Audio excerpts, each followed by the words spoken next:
أما بعد فأعوذ بالله من الشيطان الرجيم وما جعلنا القبلة التي كنت عليها إلا لنعلم من يتبع الرسول ممن ينقلب على عقبيه صدق الله مولانا العظيم إن الله وملائكته يصلون على النبي يا أيها الذين آمنوا صلوا عليه وسلموا تسليما الصلاة والسلام عليك يا سيدي يا رسول الله وعلى آلك وأصحابك يا سيدي يا حبيب الله الصلاة والسلام عليك يا سيدي يا نبي الله وعلى آلك وأصحابك يا سيدي يا نور الله الصلاة والسلام عليك يا سيدي يا شفيع المجرمين وعلى آلك وأصحابك يا سيدي يا خاتم النبيين خالق کائنات مالک کائنات جل جلالہ کے فضل و کرم اور اس کی توفیق سے درس قرآن کا سلسلہ جاری ہے۔ آج اس سلسلے کی 22ویں کڑی ہے۔ اللہ جل وعلا اس سلسلے کو آگے بڑھانے کی توفیق عطا فرمائے، قرآن کا فہم، قرآن پہ عمل کی ہمیں توفیق عطا فرمائے۔ خالق کائنات جل جلالہ فرماتا ہے وَمَا جَعَلْنَا الْقِبْلَةَ الَّتِي كُنْتَ عَلَيْهَا إِلَّا لِنَعْلَمَ وَمَا جَعَلْنَا الْقِبْلَةَ ہم نے اس قبلہ کو مقرر نہیں کیا الَّتِي كَانُوا عَلَيْهَا جس پر آپ پہلے تھے، جس قبلہ پر آپ پہلے تھے ہم نے اس قبلہ کو مقرر نہیں کیا الا مگر اس لیے اسے مقرر کیا لِنَعْلَمَ أَن يَتَّبِعُوا الرَّسُولَ تاکہ ہم ظاہراً جان لیں، ہم دیکھ لیں کون محبوب تیرے نقش قدم پہ چلتا ہے اور کون تجھ سے پھر جاتا ہے، کون تیرے پیچھے چلتا ہے اور کون ایڑیوں کے بل علی عقبیہ پلٹ جاتا ہے۔ ممن ينقلب على عقبيه وإن كانت لكبيرة إلا على الذين هدى الله اور یہ پلٹنا بہت بھاری تھا، تیرے پیچھے چلنا بہت بھاری تھا۔ وإن كانت لكبيرة اور قبلہ کی چینجنگ نماز میں اور نماز ہی پہ تیرے نقش قدم پہ پلٹ جانا محبوب بھاری تھا، ضرور بھاری، مگر ان پہ بھاری نہیں علی الذین ھدی اللہ جن نے اللہ نے ہدایت دی، ان میں سے جن کو اللہ نے ہدایت دی انہیں تیرے پیچھے چلنا کوئی مشکل نہیں، ان پہ بھاری نہیں۔ وما کان اللہ لیضیع ایمانکم اور اللہ کی یہ شان نہیں کہ مالک تمہارا ایمان ضائع کرے۔ ان اللہ بالناس لرؤوف الرحیم بے شک اللہ لوگوں پر یعنی مومنین پر لرؤوف الرحیم بڑا مہربان رحمت فرمانے والا ہے۔ قد نرى تقلب وجهك في السماء محبوب ہم آپ کا آسمان میں بار بار پلٹنا دیکھ رہے ہیں۔ قد نرى ہم دیکھ رہے ہیں تقلب پلٹنا وجہ کا آپ کے چہرے کا فی السماء آسمان میں، تو قبلتاً ترضاها محبوب فلنولینک ہم ضرور بے ضرور آپ کو قبلتاً اس قبلہ کی طرف پھیر دیں گے ترضاها جسے تو چاہے گا۔ فولی وجہک شطر المسجد الحرام بس اپنا چہرہ مسجد حرام کی طرف پھیر لو۔ یہ تو تھا ترجمہ اور کچھ مفہوم۔ اب سماعت فرمائیں ہوا کیا؟ نبی مکرم فخر دو عالم صلی اللہ تعالی وسلم جب مدینہ شریف آئے تو اللہ پاک نے آپ کو بیت المقدس کی طرف چہرہ کر کے نماز ادا کرنے کا حکم فرمایا۔ تو نبی مکرم فخر دو عالم صلی اللہ علیہ وسلم نے 16 مہینے یا 17 مہینے بیت المقدس کی طرف چہرہ کر کے نماز ادا فرمائی۔ اور آخر تو جہاں صلی اللہ علیہ وسلم نماز ہی میں تھے تو آپ کو یہ خیال آتا کہ قبلہ بیت اللہ ہو جائے، جد امجد ابراہیم خلیل اللہ علیہ الصلوۃ والسلام نے جس کی طرف چہرہ کر کے عبادت کی ہے، کعبہ ہے، تو قبلہ کعبہ ہو جائے۔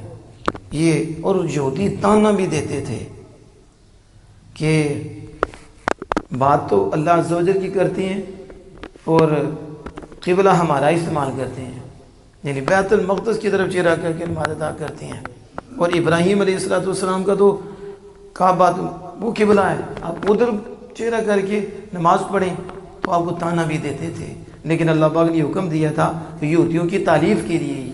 ان کے دل میں ایمان کی محبت ڈالنے کے لیے، تو یہودیوں کے یہ تانے بھی تھے، تو نماز ہی کی حالت میں نبی اکرم صلی اللہ علیہ وسلم کو یہ خیال آتا کہ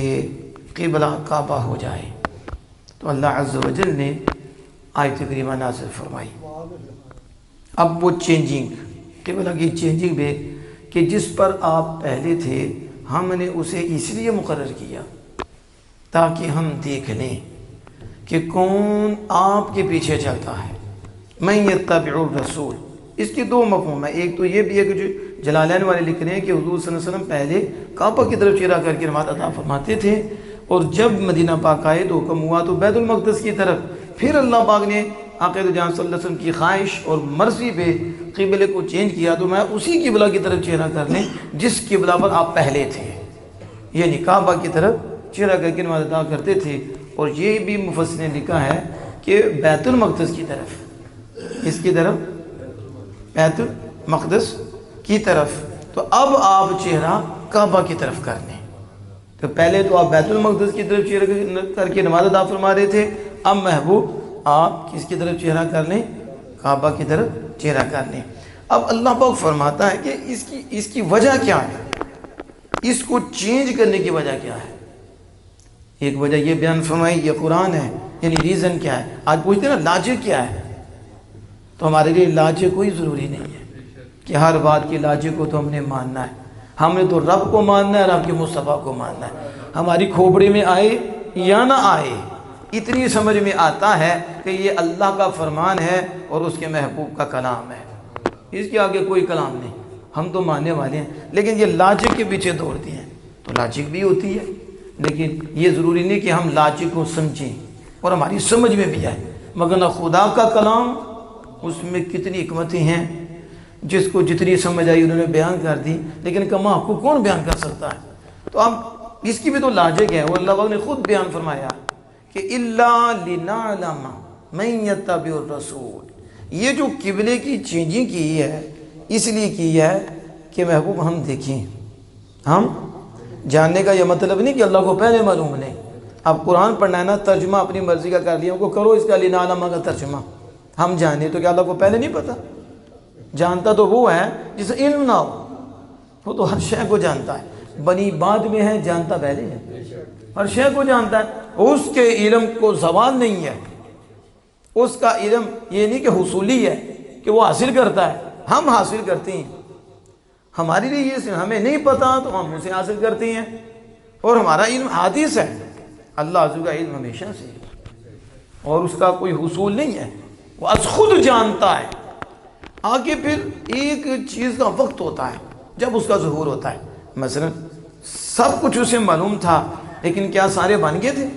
نہیں، پھر بھیجا، اب اسے پتا ہے کہ یہ نماز پڑھیں گے، اس کے علم میں ہے۔ اب جب آپ نماز پڑھتے ہو تو نماز پڑھتے ہوئے دیکھتا ہے، تو یہ بھی علم ہے، لیکن ایک علم ہے کہ ہوگا، ایک علم ہے کہ ہو رہا ہے، یہ دونوں صورتیں ہوتی ہیں۔ تو جو ہوگا وہ کہیں گے ذہن میں ہے، ٹھیک ہے، وہ علم میں ہے کہ یہ کام ہوگا، واقع نہیں ہوا، تو جب واقع ہوتا ہے تو پھر بندہ دیکھتا ہے، تو یہ بھی جاننا ہوتا ہے، لیکن اس جاننے کو یہ کہتے ہیں کہ کام ہوتے ہوئے جاننا، اس لیے میں لنعلم، تاکہ ہم جان لیں، کیا مطلب؟ ہم کام ہوتے ہوئے دیکھ لیں، ہمارے سامنے یہ کام ہو، یعنی یہ ایک آزمائش تھی، من یتبع الرسول ممن ینقلب علی عقبیہ، کتنی آزمائش تھی کہ اللہ پاک فرماتا ہے یہ جو قبلہ کو ہم نے مقرر کیا ہے محبوب آزمائش کے لیے کیا ہے، اور آزمائش کیسی ہے؟ ہم نے تیرا مقام بتایا، تیرا مرتبہ بتایا کہ اب کون تیرے قدموں کو دیکھتا ہے اور کون تیرے قدموں سے پلٹ جاتا ہے۔ منافق میں تو مومن میں تو یہی تو فرق ہے کہ منافق کہتا ہے اللہ بس اور کوئی نہیں، آج بھی یہی بولی ہے اس کی، کہتا بس اللہ رسول اللہ کو نکال دو، بس میسنجر تھے، انہوں نے میسج دے دیا، اب میسج بھی عمل کرو، ان کا میسج بھی قدموں میں ہوتا ہے، یہ قرآن بھی قدموں میں رکھتی ہیں، کہتے بس ایک میسج ہے، بس وہ آیا ہے، میسج میں عمل کرو، رسول اللہ صلی اللہ علیہ وسلم نکالو۔ ہم نے کہا کوئی عقل کے ناخن لو، ہوش کے ناخن لو، دیکھو قرآن ہے، اور اللہ پاک یہ نہیں فرماتا کہ میں دیکھ لوں کون میرا حکم مانتا ہے، حالانکہ یہ بھی اللہ کا حکم ہے، لیکن یوں نہیں فرماتا، لیکن کیا فرماتا ہے محبوب یہ آزمایا اس لیے ہے کہ ہم دیکھیں کون تیرے قدموں کو دیکھتا ہے اور کون تیرے قدموں سے پلٹ جاتا ہے۔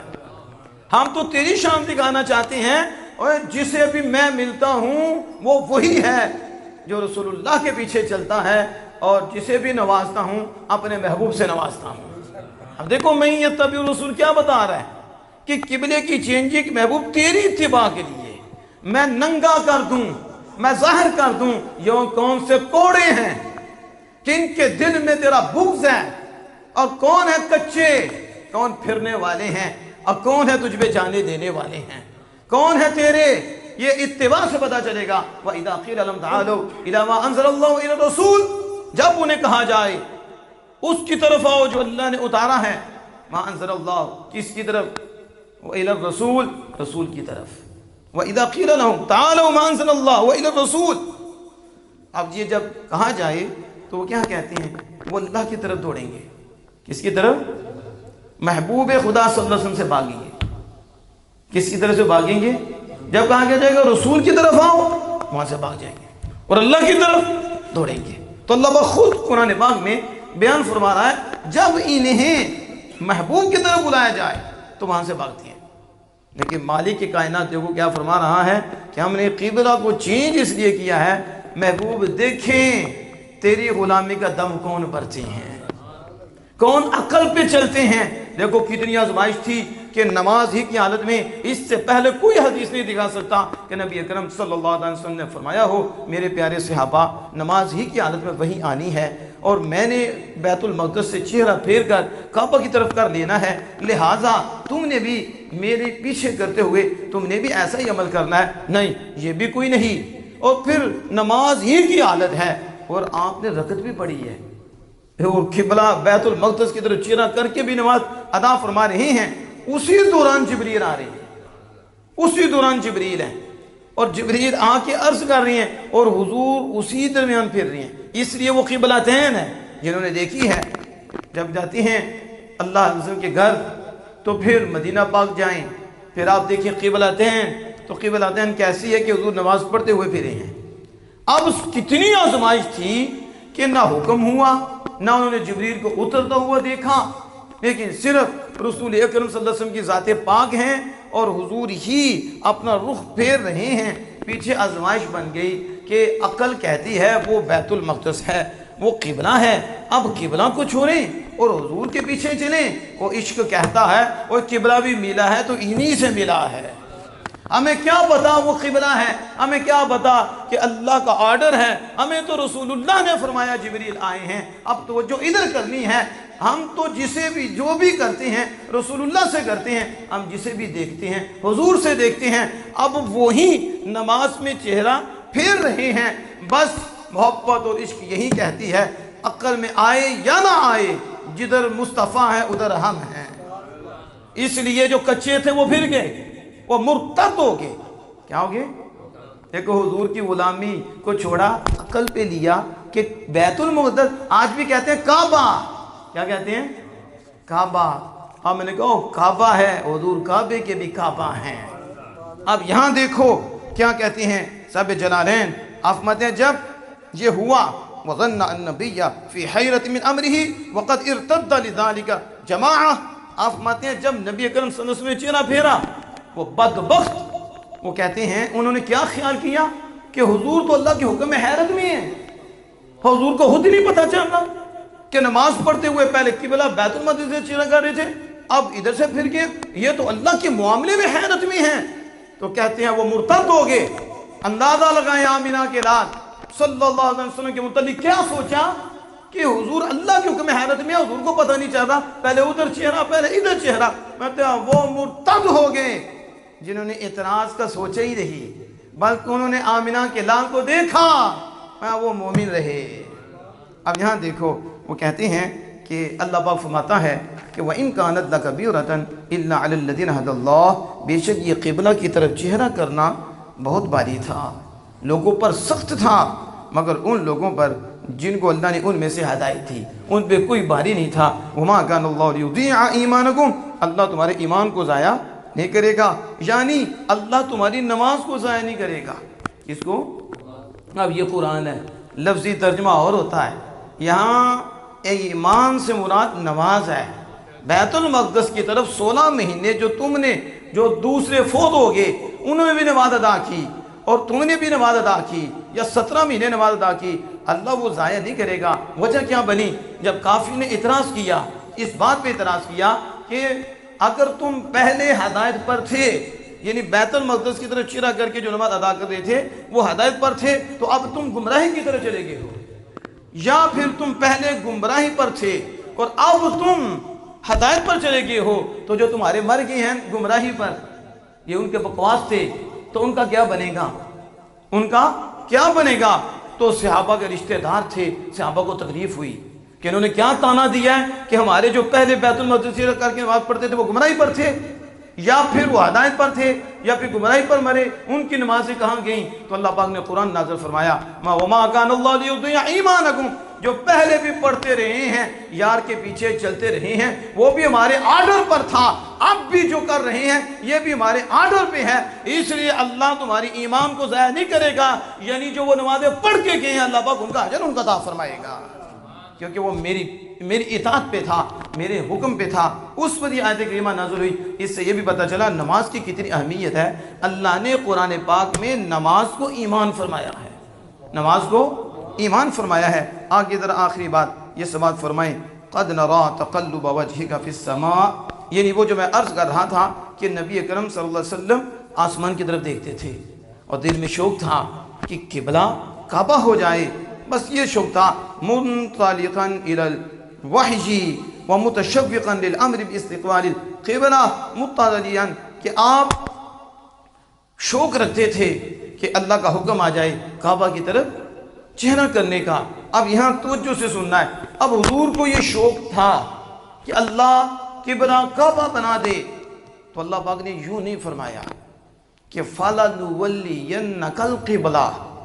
القبلہ، یہ نہیں فرمایا۔ اب یہ عربی ہے، توجہ فرمانا، القبلہ نہیں فرمایا کہ محبوب جو آپ کے دل میں ہے، جو آپ شوق رکھ رہی ہیں، اور پھر آپ آسمان کی طرف دیکھتے ہیں کہ میں وہی نازل فرما دوں، میں جبریل کو بھیج دوں اور پھر یہ آرڈر کر دوں کہ جو محبوب چاہتے ہیں وہ ہے کعبہ، تو لہٰذا کعبہ کی طرف چہرہ کر لو، یوں نہیں فرمایا، بلکہ القبلہ کی بجائے فرمایا قبلہ۔ کیا فرمایا؟ قبلہ کا ترجمہ یہ ہے فَلَنُوَلِّيَنَّكَ قِبْلَةً، ہم آپ کو کسی قبلے کی طرف پھیر دیں گے، ہم آپ کو، اب یہ ہے عام کیا ہے، اور القبلہ ہو تو خاص، تو خاص نہیں فرمایا، فرمایا فَلَنُوَلِّيَنَّكَ قِبْلَةً، محبوب ہم آپ کو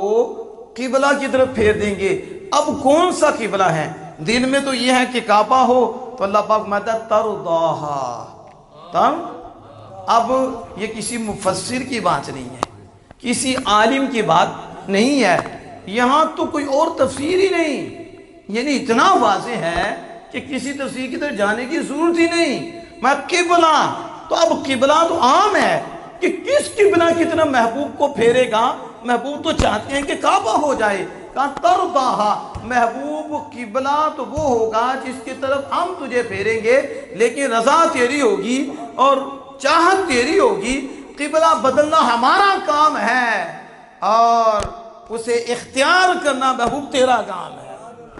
اب دیکھو اللہ نے کتنی حضور کی شان کو واضح فرمایا ہے، اگر چاہتا تو یوں بھی کہتا کہ اس خاص قبلہ کی طرف چہرہ کر لے، یہ بھی حضور کی شان ہے کہ حضور کے اختیار پہ، حضور کی سوچ پہ اللہ قبلہ کو بدل رہا ہے، لیکن اس سے بھی بڑھ کے اپنے محبوب کی شان کو واضح فرمایا، محبوب ہم نے قبلہ تجھ پہ رکھا ہے، پتہ بھی ہے ہمیں، لیکن ہم بتا رہے ہیں کہ مجھے تجھ سے کتنا پیار ہے اور تیری میرے ہاں کیا شان ہے، تیرا میرے ہاں کیا مقام ہے، تیری میرے ہاں کیا وجاہت ہے، تیری میرے ہاں کیا عزت ہے، اور حقیقت میں تیری ہی عزت ہے، باقی جس کو بھی دے رہا ہوں تیرے صدقے سے دے رہا ہوں، اس لیے تیری شان کو اور نکھار کے بیان کر رہا ہوں اور واضح کر رہا ہوں۔ قبلہ تجھ پہ چھوڑا ہے، تو مشرق کی طرف چہرہ کر لے، ہم مشرق کو قبلہ بنا دیں گے، مغرب کی طرف کر دیں ہم اس کو بنا دیں گے، شمال کی طرف کر دیں ہم اس کو بنا دیں گے، جنوب کی طرف کر لیں ہم اس کو بنا دیں گے۔ قبلہ تجھ پہ چھوڑا ہے، تو جس قبلے پہ راضی ہوگا ہم اسی کو قبلہ بنا دیں گے۔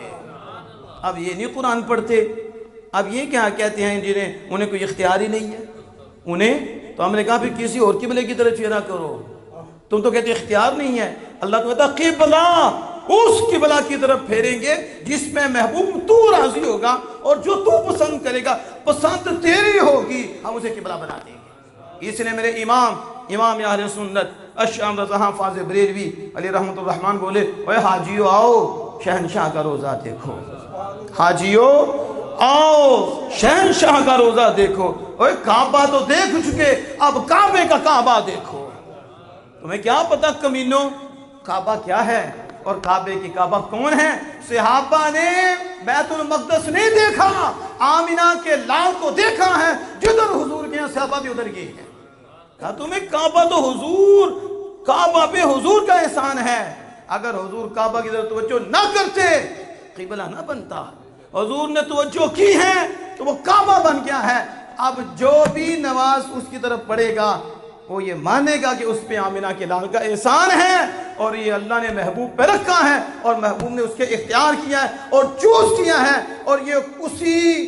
وہی اس لائق ہے کہ جو کعبہ کی طرف چہرہ کرے، جو مانتا ہے کہ اللہ نے اپنے محبوب کو اختیار دے رکھا ہے۔ یہ اللہ کا فضل ہے کہ ہمارے ہاتھ میں قرآن ہے اور دوسری طرف آمینہ کے لال کا فرمان ہے کہ ہم قرآن سے بات کر رہے ہیں۔ یہ آخری بات ہے جو میں عرض کر رہا تھا اسی کی وضاحت میں، قبلتن ترضاہا، امام رازی فخر الدین رازی تفسیر کبیر میں لکھتے ہیں، حدیث قدسی لاتے ہیں، اللہ عز و جل فرماتا ہے وَكُلُّهُمْ يَطْلُبُونَ رِضَائِي،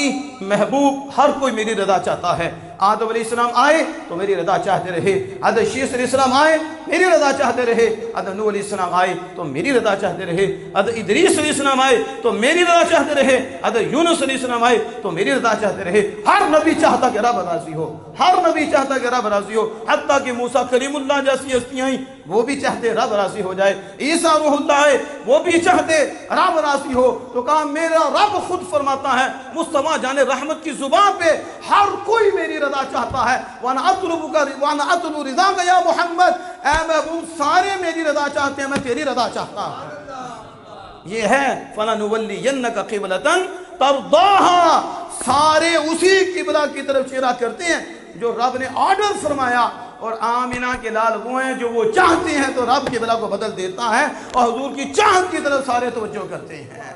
کہا خدا کی رضا چاہتے ہیں تو عالم، خدا کی رضا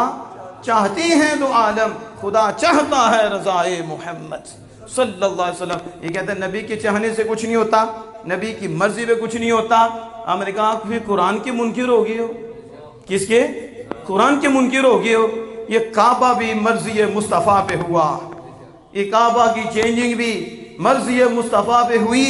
اور ایسی ہوئی کہ آج تک اسی کی طرف چہرہ ہو رہا ہے اور عاشق مچل رہے ہیں۔ کیا شان ہے آمینہ کے لال کی، توجہ کی ہے تو قبلہ بن گیا ہے۔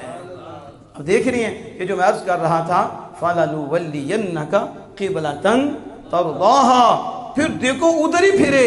اور جو کسی اور جگہ تھا اسے بھی آرڈر ہوا جہاں کہیں بھی ہو چہرہ پھیر لو، یار نے پھیر لیا۔ اب جدھر بھی ہو چہرہ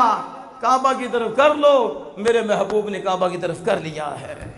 تو یہ ہے حضور کی مرضی اور حضور کی رضا پہ قبلے کو بدل جانا۔ اس لیے حضور نے فرمایا تھا کہ قیامت کے دن اذا اللہ ارضا من امتی، میں اس وقت تک محبوب مالک راضی نہیں ہوں گا جب تک میرا ایک امتی بھی جہنم میں رہ جائے، ایک امتی بھی، کیونکہ اللہ پاک نے میں محبوب ہم تجھے اتنا دیں گے کہ تو راضی ہو جائے گا، اتنا دیں گے۔ اب دیکھو میں اور آپ نماز پڑھتی ہیں نا تو کس لیے پڑھتی ہے؟ رب راضی ہو جائے۔ جو بھی نماز پڑھتا ہے کس لیے پڑھتا ہے؟ صحیح نہیں ہے سرام، تو اللہ پاک مطلب محبوب آپ پڑھیے تاکہ آپ راضی ہو جائیں۔ لعلک ترضا، لعلک، آپ نماز پڑھیے تاکہ آپ راضی ہو جائیں۔ ہم نماز پڑھتے ہیں رب راضی ہو جائے، رب فرماتا محبوب آپ پڑھیے تاکہ آپ راضی ہو جائیں آپ، اور پھر کہتا ہے میں راضی بھی اتنا کروں گا، میں اتنا دوں گا کہ محبوب تو راضی ہو جائے گا تو۔ یہ کہتے ہیں ان کی شان ہی کوئی نہیں، کلمہ پڑھ کے اور توحید، نام توحید، لفظ توحید بول کر حضور کی عزتوں پہ حملے کرتے ہیں، اور اللہ پاک تو محبوب کی شانیں بتاتا ہے، محبوب کا مقام بتاتا ہے۔ ایک مثال آپ کو دیتا ہوں، اس مثال سے بڑی جلدی آپ سمجھیں گے۔ مگر حاجی صاحب بھی ہیں، انہی کی مثال لگا لو، کسی اور کی لگا لو، وہ کہتے ہیں کہ آپ میرے پاس آنا تو میں آپ کو راضی کر دوں گا۔ دوسرے کو کہتے ہیں کہ آپ میرے پاس آنا تو آپ کو 50,000 روپیہ دے دوں گا۔ کیا دے دوں گا؟ 50۔ دو جملے گئے ہیں، ایک میں کہا آپ میرے پاس آنا میں راضی کر دوں گا، دوسرے کو کہا میں تجھے آنا تو میں 50,000 دوں گا، یعنی وہاں فکس ہے، اور ادھر نو فکسنگ ہے، ایک طرف فکسنگ ہے اور دوسری طرف ناٹ فکسنگ، کوئی فکس نہیں ہے۔ تو جہاں فکسنگ ہوتی ہے وہاں مال پہ نظر ہوتی ہے، کس پہ؟ اور ایک حد بندی ہوتی ہے، تو تعداد اور عدد پہ۔ یہ کاروباری حضرات جانتے ہیں کہ ان کی نظر مال پہ ہوتی ہے، کس کے اوپر ہوگی؟ کیونکہ یار تو نہیں نا کہ یار پہ نظر رکھیں، یہ تو مال پہ رکھیں گے، کاروباری ہیں تو انہوں نے مال کی بات کرنی ہے۔ ایک حد ہے، ایک حد بندی ہے، فکسنگ ہے، لیکن جہاں رضا ہوتی ہے اور جہاں یاری ہوتی ہے وہاں مال پہ نظر نہیں ہوتی، وہاں محبوب کے چہرے پہ نظر ہوتی ہے۔ تو اب دونوں طرح کے بندے ہیں، اب جب جس سے فکسنگ ہے جب وہ آئے گا تو 50,000 اس کو دینا ہے، اب اس کو نہیں دیکھا جاتا، دینے والا مال کو دیکھتا ہے اور گنتا ہے، مال دیتے جب 50 پورے ہوتے ہیں کہتا ہے بس وعدہ پورا ہوا، کیونکہ 50 کے بعد تھی، مال کے نظر رکھی، فکسنگ ہوئی، اور دوسرے کو کہا تجھے راضی کر دیں گے۔ جب وہ آیا نوٹ کو نہیں دیکھا جا رہا، مال کو نہیں دیکھا جا رہا، دیے جا رہا ہے، اب اس کے چہرے کو دیکھ رہا ہے، چاہے لاکھوں چلے گئے ہیں، اربوں چلے گئے ہیں، اربوں سے تو تعلق ہی کوئی نہیں، کیونکہ ادھر فکسنگ کی بات ہی نہیں، حد بندی ہے ہی نہیں، بس یار کو راضی کرنا تھا۔ اب وہ چہرے کو دیکھ رہا ہے، یار کتنے پہ راضی ہوگا، کتنے پہ راضی ہوگا، اب مال نہیں دیتا، بدتا ہے، آلہ ہے، مال کیسا ہے، بس یار کو دیکھ رہا ہے۔ جب یار کا چہرہ چمک جائے گا کہیں گے بات پوری ہو گئی ہے، میرا بس بلا تشبیہ و تمثیل۔ اللہ نے یوں نہیں فرمایا محبوب تو قیامت کو آئے گا تو میں اتنے دے دوں گا،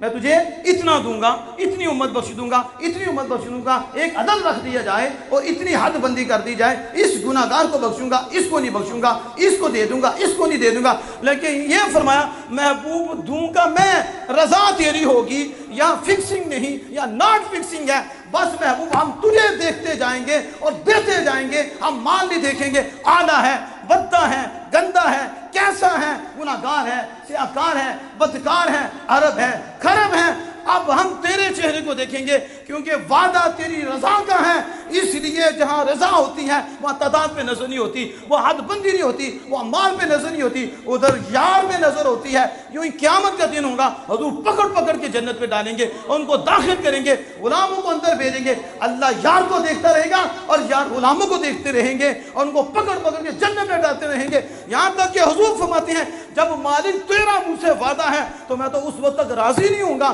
جب تک ایک امتی جہنم میں نہ رہ جائے، اور جب سب کو داخل کر لیں گے پھر اللہ پاک فرمائے گا محبوب کا چہرہ چمک جائے گا، میرا وعدہ پورا ہو گیا، وَلَسَوْفَ يُؤْتِيكَ رَبُّكَ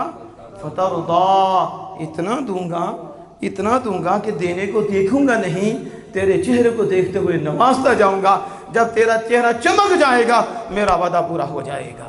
تو یہ میں نے عرض کی حضور کی رضا کی، اللہ عز و جل سے دعائیں کہ اپنے محبوب کریم صلی اللہ علیہ وسلم کے صدقہ سے ہم سب کو کامل محبت مصطفیٰ صلی اللہ علیہ وسلم کا نور نصیب فرمائے اور ادب کی دولت نصیب فرمائے۔ وآخر دعوانا الحمدللہ رب العالمین۔